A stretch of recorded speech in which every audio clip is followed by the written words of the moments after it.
సామెతల గ్రంథం 21వ అధ్యాయం 20వ వచనం. విలువగల ధనమును నూనె ఉన్న వాళ్లే జ్ఞానులు. చాలాసార్లు చెప్పుకున్నాం, నూనె అంటే దేనికి సాదృశ్యం? అభిషేకం. అభిషేకం కలిగి ఉన్న వాళ్లే జ్ఞానులు. ఇక్కడ ఉన్న మనం ఎవరం సామాన్యమైన వాళ్ళం కాదు.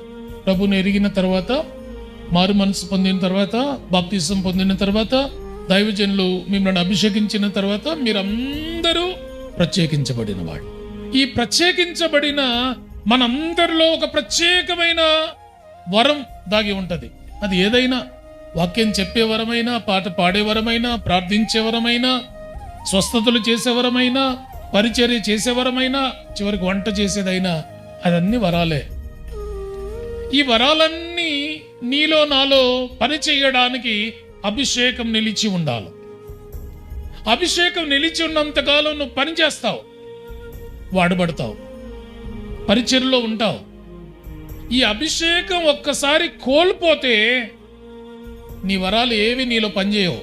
కొంతమంది అంటుంటారు, ఇంతకుముందు నేను అలా మోకరించి ప్రార్థించగానే అది జరిగిపోయేది, ఇప్పుడు ఎందుకో జరగడం లేదు. అభిషేకం నీ నుండి తొలగిపోయిందని అర్థం. ఇంతకు ముందు నేను మనసులో ఆలోచిస్తే అది జరిగిపోయేది, కానీ ఇప్పుడు ఎందుకో జరగడం లేదు. నూనె అయిపోయింది అని అర్థం. ఈ అభిషేకాన్ని కాపాడుకోవాలి, ఈ నూనెను కాపాడుకోవాలి. ఇది అయిపోకుండా దాన్ని భద్రం చేసుకోగలిగితేనే నీలో ఉన్న వరాలు పని చేస్తూ ఉంటాయి.